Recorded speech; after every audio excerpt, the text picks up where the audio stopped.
I was talking to Emily about this, and I've been thinking about it for quite some time, is how do I introduce somebody who I've known for most of her life, without embarrassing either one of us. Now, Joan and I did not collaborate on what we were about to say, but Emily was our flower girl at our wedding. I thought about that. Well, actually, Emily kind of reminded me this. I was jotting things down this morning, or a couple of other thoughts, and she said, "No, don't mention that." I thought of Benny and Stacy. Benny and Stacy. You can ask us about who Benny and Stacy are later. But one thing struck me is that here it is, over all these years, right? Here I am, trying to co-pastor this little church in Howell, and I'm introducing my niece, who's a missionary in Germany. Now, who would have ever thought that could happen? God obviously had the plans to do this, and all those so many years ago, or not that many years ago, I guess. God does some really interesting things, doesn't He?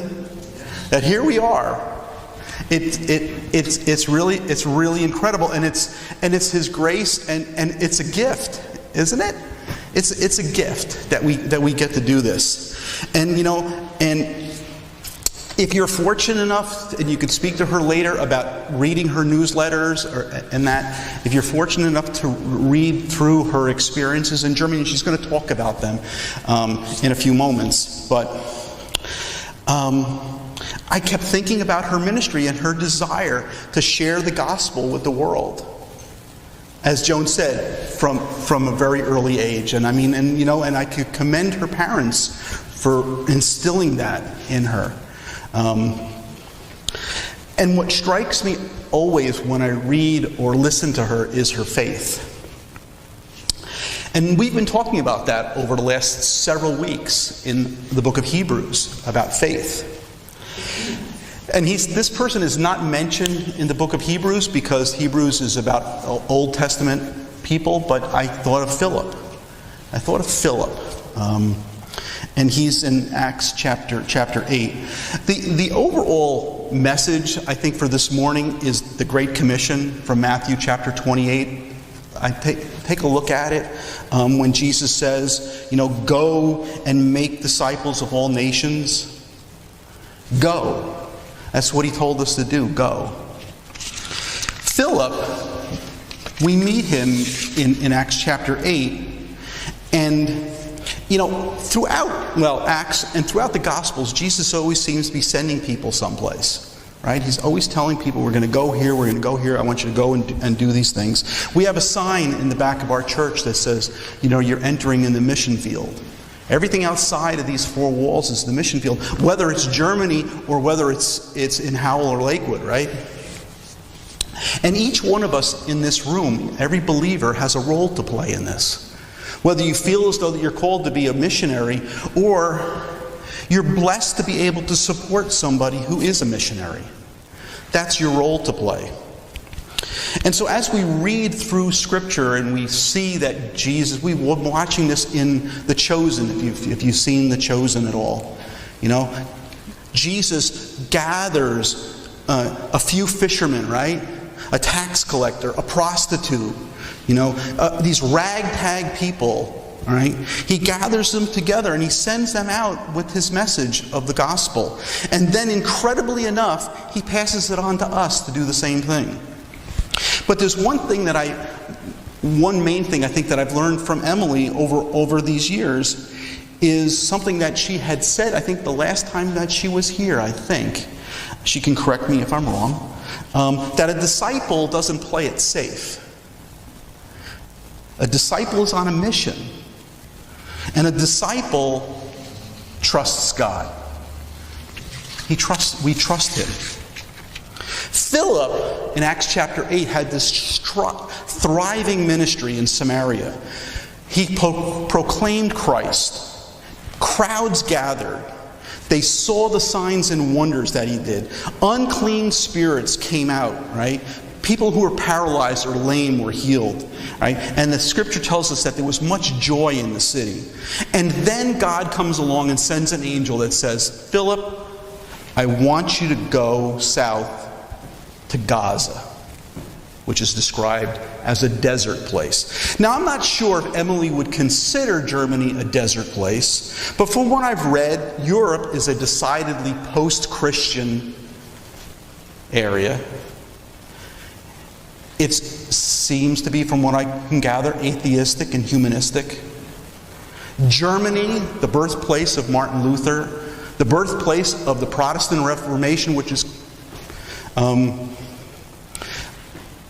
an incredible movement back in the 1500s. But it's now, Europe and Germany is a place where God is considered irrelevant. And Jesus tells us to go to places like that.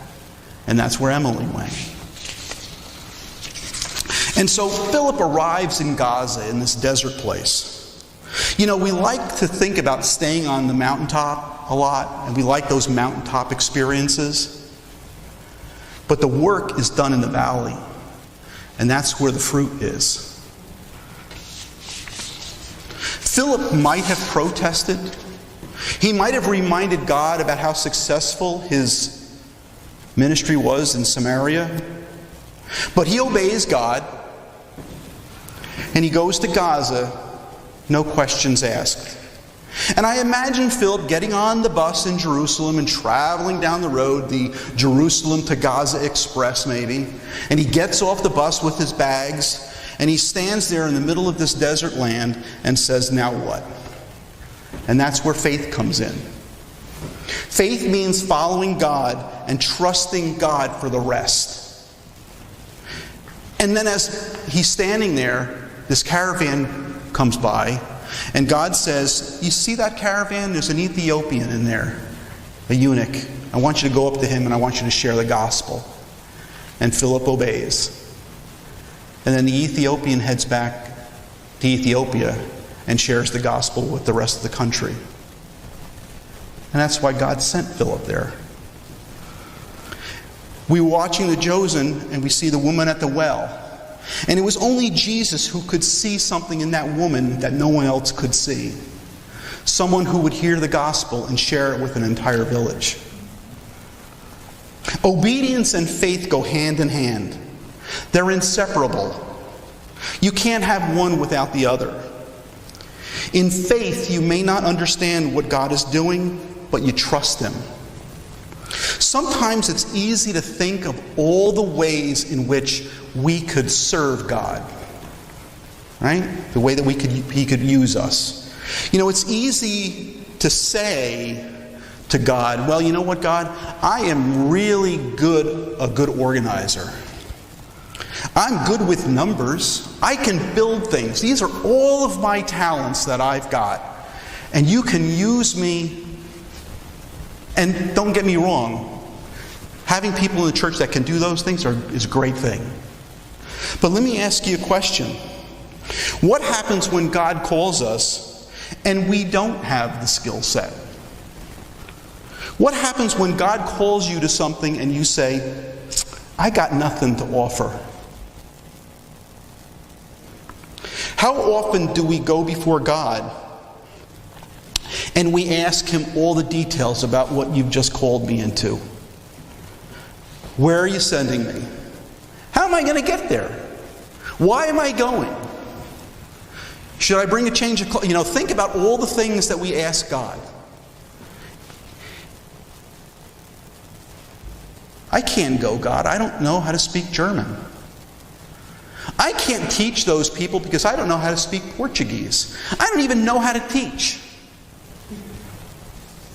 But when God says go, and you see no ability on your part, and you go, that's faith. True faith is death to doubt. True faith is blind to impossibilities.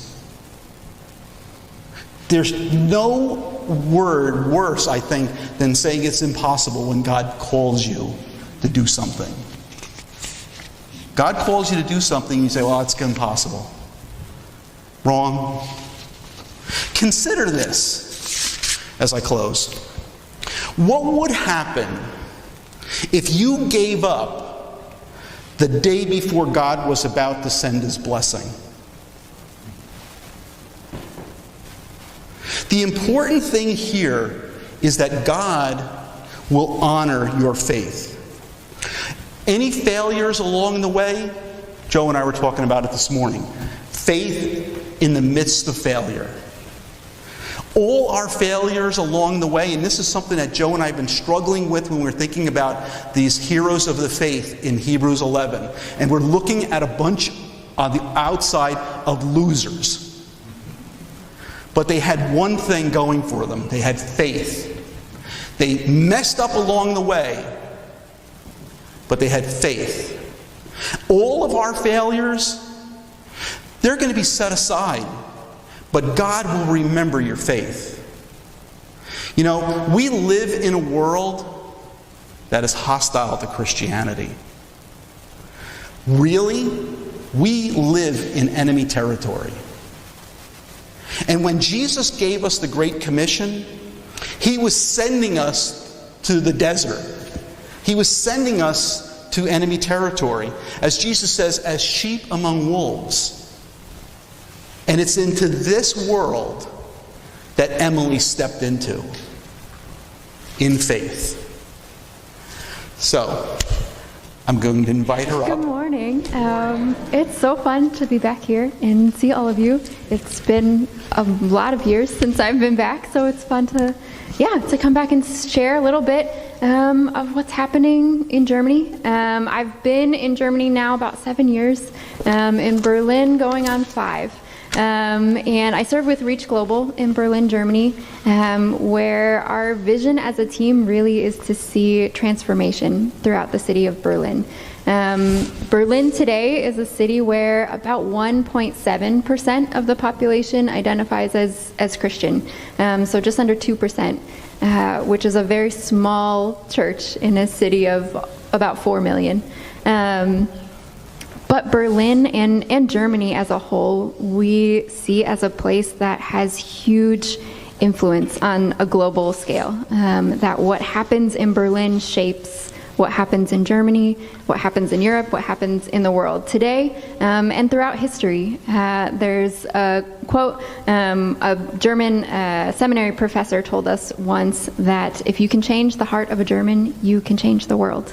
That he traces back to Martin Luther, which was mentioned today, and Hitler as well, where he says, for good or for evil, the major movements that have shaped human history come back to a German.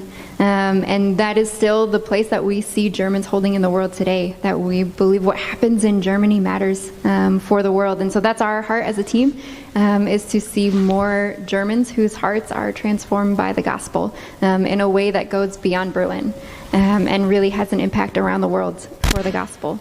Across the city, we're seeing that growing. Among the church, among Christians, I think we're a couple slides back. Sorry, Michael, I'm supposed to cue you. Just keep going until the slides. Yeah, great. I think next. Yeah. This is good. So we're seeing, building on what was happening even before the pandemic. There's been, over the last several decades, really a growing movement among Christians, among churches in Berlin, to work together across denominational lines, across cultural lines, which particularly in a city like Berlin, who has a history like Berlin, which was divided many times over the last 100 years, to see a real effort to bring unity across divides between East and West, between different denominational lines. The church in Berlin is really broad, theologically, denominationally, but very small. And so there has been a growing movement to say we need each other to be present in our city. Regardless of differences, we need to work together. And that has only grown, really, we've seen over the last couple of years, especially in the pandemic, to see a growing awareness among Christians and leaders building on that momentum to say we need to work together. We had our first kind of post-lockdown event for Christians in the city that I got to be a part of planning and organizing, and our theme was Restart. This idea of seeing life largely in Berlin for the last 2 years shut down completely.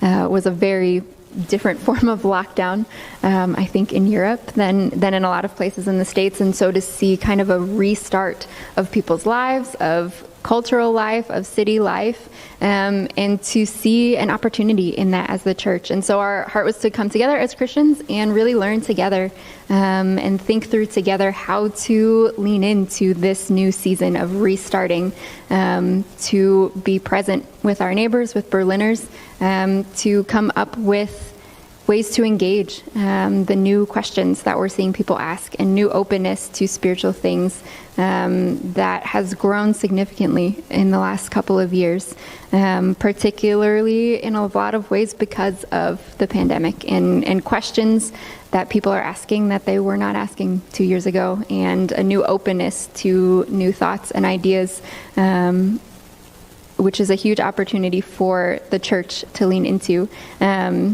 On a local level, we're seeing the same thing in my local church, which is the next slide.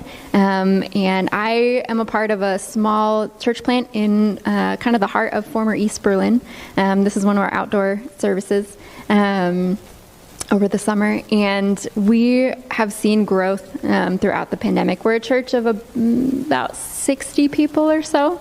And have seen those numbers grow throughout the last year and a half. And a lot of that growth has been young adults in their 20s and 30s, which has been a huge population, I think, anywhere, but particularly in Berlin, that is typically very transient.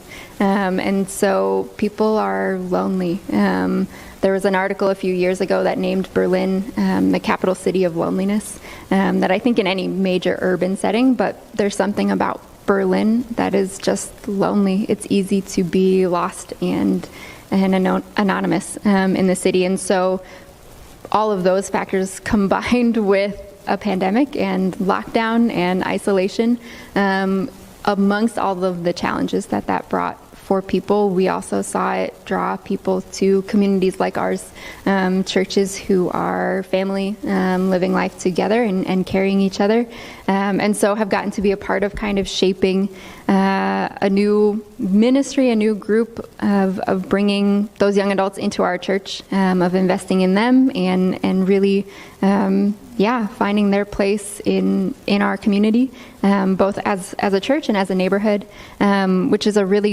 is the main focus of our church. Most of our church lives within about 5 blocks of our location. I also moved there from the other side of the city in the last year, which was a really challenging process in the midst of a pandemic and as well as a housing crisis in Berlin right now. But our heart really is for the neighborhood, which we've seen growing bridges in that area as well. Our neighborhood is, like I said, kind of the heart of former East Berlin, which is largely atheist and has been historically, and so not a lot of Christians in our general area, in our neighborhood, and not a lot of necessarily openness or receptiveness to us being there as a church always amongst our neighbors, but we've really seen new bridges and doors open with our neighbors, particularly through our kids programs. So we have kids clubs and youth group and things like that, which I have been a part of leading our girls group, which is about 9 to 13-year-old girls, and in the last year when we started up then after lockdown this past spring, we went from a group of about 4 or 5 girls to almost 20, and of those 22 of them are from our church family. The rest are from the neighborhood and very non-churched families, many of whom were not particularly receptive or open to us previously, But coming out of a year, especially for kids and youth, which has been a real struggle, I think everywhere, but in Berlin, of having only online school and largely in isolation, there's been a huge uptrend in mental health issues amongst young kids and teens, and just a real need for interaction and connection. And so families that were previously not particularly interested in having anything to do with us have been incredibly thankful and grateful, and it's been a huge bridge, just that we have a space outside where we can do things and gather and be a part of their kids' lives, which we've seen open huge doors as well to families. We had one family who their daughter's been coming to our kids club for years, who just came to church for the first time a few weeks ago, and so we are really excited. There are a lot of new ways that God is moving across the city and on a local level as well. I am excited to continue to be there. It feels like a significant time in just seeing the shifts of what has happened in Berlin and the doors that have opened in just the right places at just the right time for me to be there. And I, first of all, want to say thank you for supporting me to be there, for enabling me to be there, and would love to have you be more involved in any ways that you are interested. There's a lot of ways to join us in what's happening in Berlin. One of those is financially, which many of you are already a part of. But on the next slide, my current situation, the last year has been really challenging financially for a lot of different reasons. Rising costs of living, as well as people's financial situations throughout the pandemic. And so I'm currently in the process of raising another $1,000 a month for the coming year in support. And so if that's something that you're at all interested in, I'd love to talk to you more about that.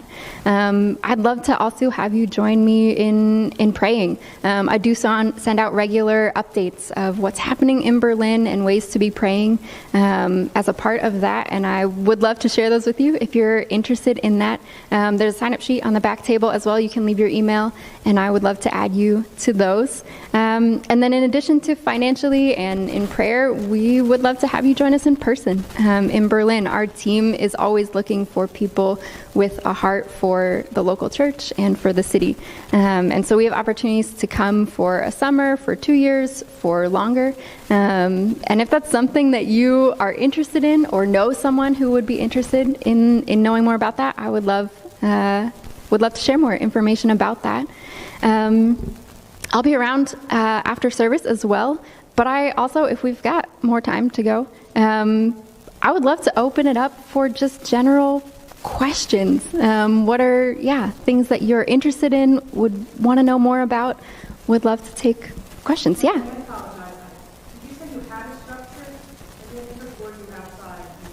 We do have a church building. So our church building is on a large plot of land because it was about 2/3 of the building was destroyed in the war and never rebuilt. And so our building is very small, and we've got a large area of land in the middle of the city, which is very unique and has served us actually really well in the pandemic, that we have a lot more freedom to do things when it's outside. Yeah. Yeah. What does the outreach look like when you talk about, is that what the focus of the outreach is, meeting the loneliness problem in Berlin? Or is it something else? Oh, it's everything.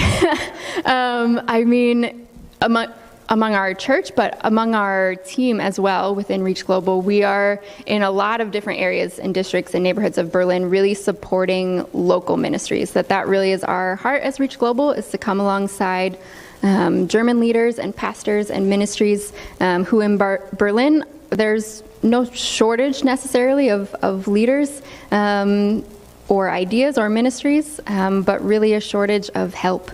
That the church is so small that typically people leading ministries or churches or organizations are alone, are doing everything. And so to come alongside them in their visions, which much of it is connecting then. The ones that we want to come alongside are those who have a heart for their neighborhoods, for their city for those who don't know the Lord, and to find new ways and creative ways to be present in those places, whether it's young adults or artists or athletes, or finding bridges into communities of Berliners who are otherwise not encountering the church at all. Most Berliners have never met a Christian.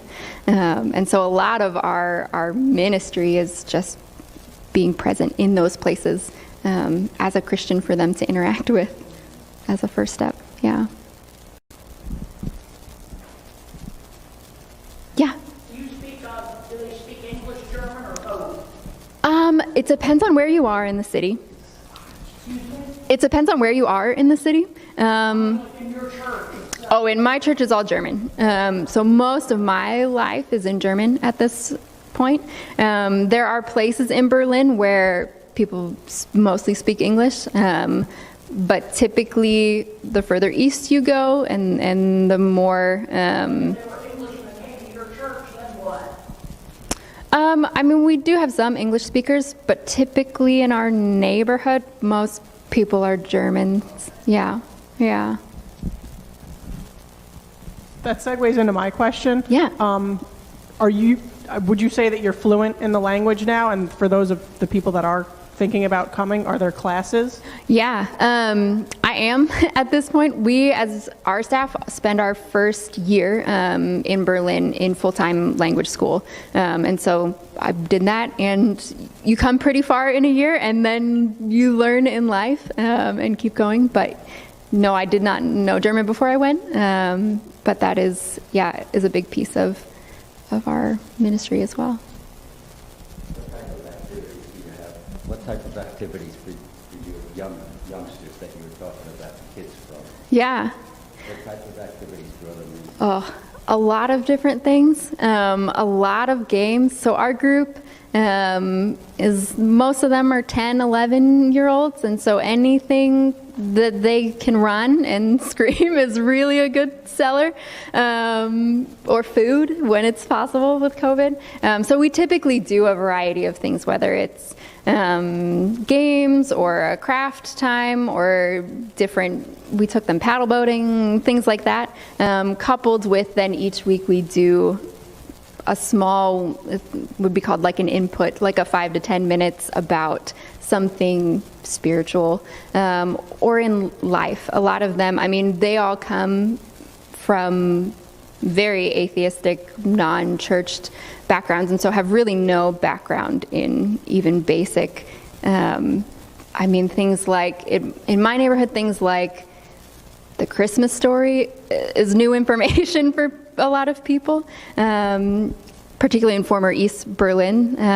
There was just no access to things like that. And so starting really from the very beginning with our kids, I would say we've seen a lot of, it's a very different spiritual environment, I think, than anything I encountered in the States even, where the question of, is there a God, has been very definitively answered, and so it's no, and they can tell me that from 9 years old, that it would be like asking them if Santa Claus is real, and the ridiculous response you'd get from a 10-year-old of of course not.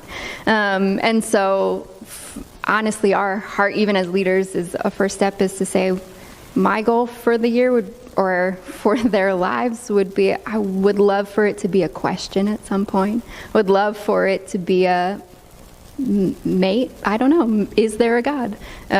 So really starting from a very different place in terms of those conversations. I don't know if that answers your question. Other questions? Yeah. Most, no. They might have heard the name. I mean, we have a story, so we have like a church office space in the neighborhood as well. And there's like a window, and we'll put up different things, and my pastor's sitting in the office, and the window's pretty thin, and so people on the street don't realize that we can hear what they're saying.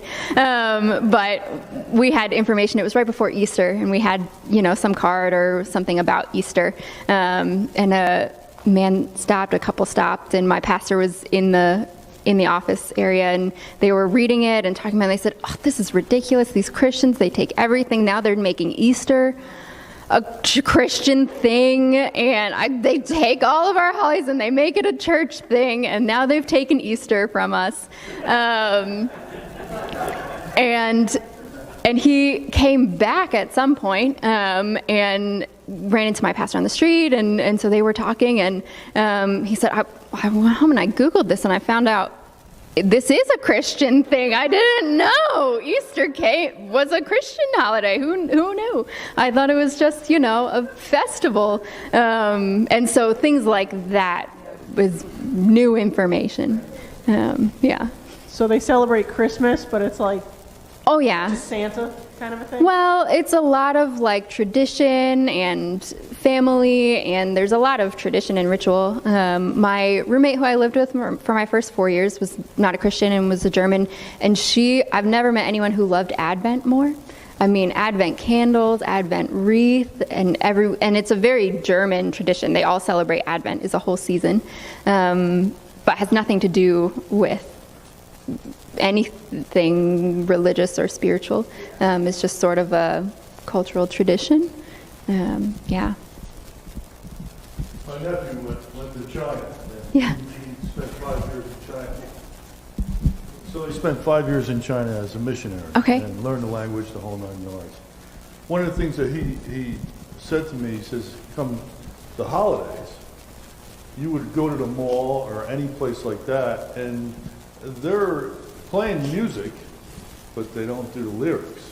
And, everybody's humming these things, but nobody knows the real words Yeah. of it all. Yeah.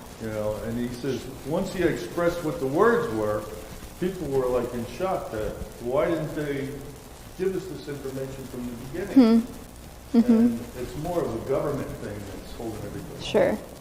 Sure. At least with communist China.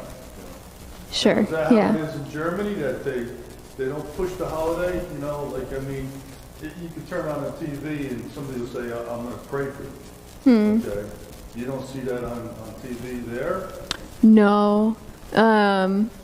No. And I mean, it's a very different story than China's story, or what it is today. In East Berlin, or in East Germany, under communism, under East German government, which ended just over 30 years ago when the wall came down, there was no church.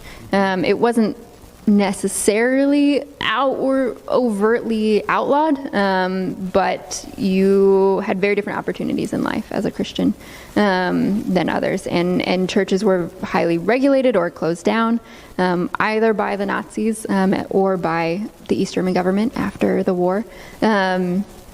And so there's in East Germany what we call kind of this phenomenon of the lost generation, that there is a period between the end of the Second World War and the wall coming down in 89, where a whole generation grew up with no access to information like the Christmas story or the Easter story or the image of the cross or things like that were taken out and removed.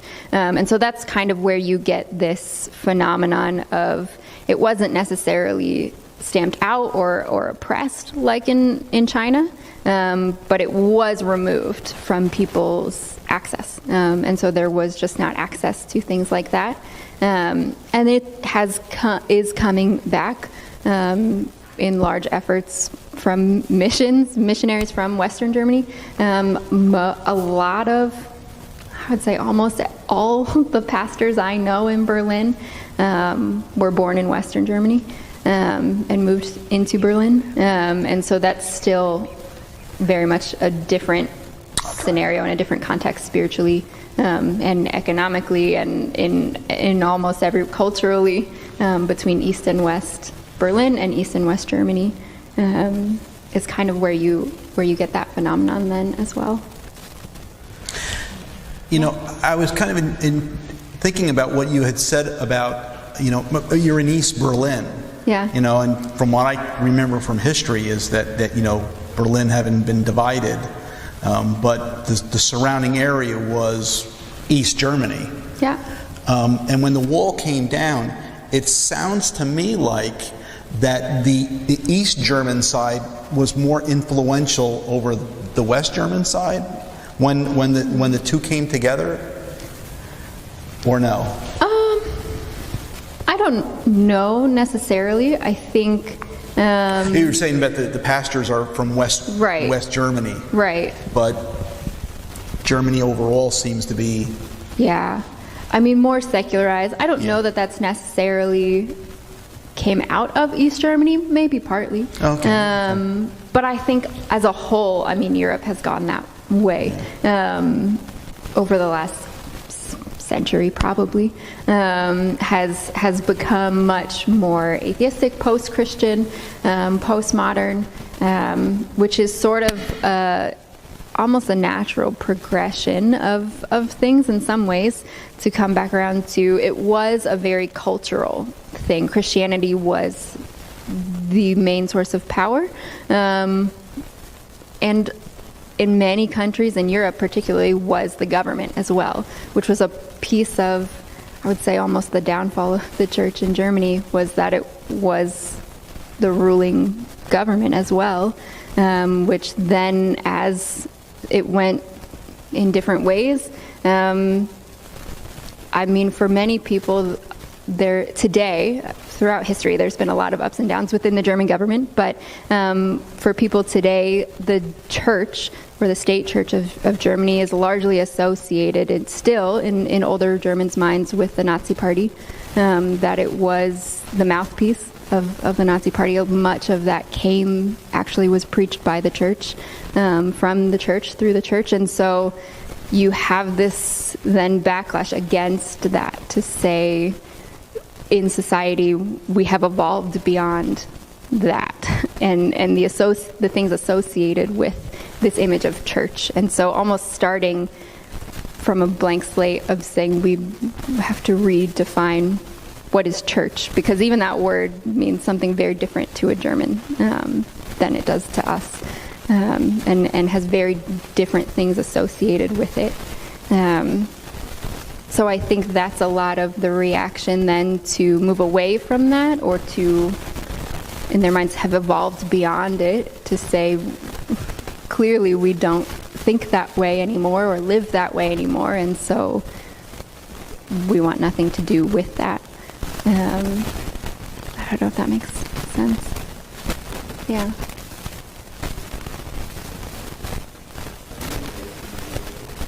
Oh, yeah. Yeah.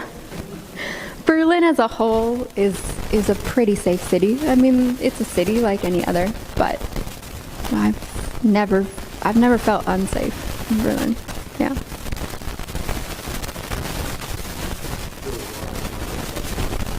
Sorry? Oh, yeah. Yeah. So just over, the next neighborhood over from mine is the highest concentration of Turks outside of Turkey, is a largely Turkish area and district neighborhood, which there are different. I mean, the Turks came in really in the 50s. They were brought in by the German government because the German workforce was gone after the war, and then a lot of them settled. So the Turkish population in Germany is now third generation. Yeah, and so there are different phases then of Syrian refugees who are now in another stage of being settled this year, and it will ramp up, kind of a new wave and really a new start to a new refugee crisis of Afghani refugees flooding in at this point is kind of the newest wave this year. Yeah.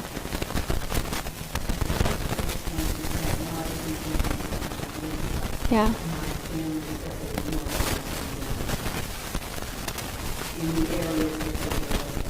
Yeah. Yeah. I mean, I think in parts, I don't know that I'd say there were more than Germans, but in their communities. Yeah. Yeah. Yeah. Yeah, I mean, it depends on the individual. My neighborhood, like I said, is largely German, and so my direct community is not particularly Muslim. Actually, my best friend is an Iranian refugee. He's been in Berlin probably 6 years, and yeah, but he came to our church 5 years ago because he was alone, and somebody met him in a park and invited him. So yeah, there is a lot of that as well.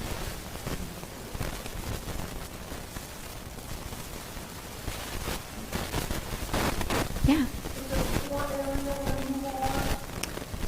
It is, it has been historically, as with much of Berlin, it has gotten much more expensive, which adds its own layers of issues. I'd say gentrification is the buzzword in most urban settings, and so my neighborhood is one that's currently kind of in that stage where you have older residents and populations and older buildings, and then new expensive apartments going up. My neighborhood is actually directly on the wall where the wall was.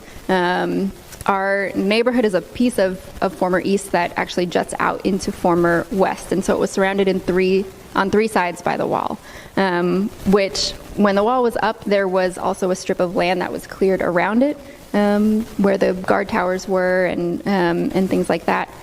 So you can walk through the neighborhood and see where the wall was by the really expensive modern buildings, apartments that have been built on that space where the wall was. And so there is sort of a clash of it's becoming much more popular, which is a struggle then for the residents who have lived there their whole lives, or are the third generation. One of my best friends from church is her grandmother and parents grew up in that neighborhood, and she's the third to live there. And so their experience of what's happening is very different than the young British families moving in, or me moving into the neighborhood. Yeah.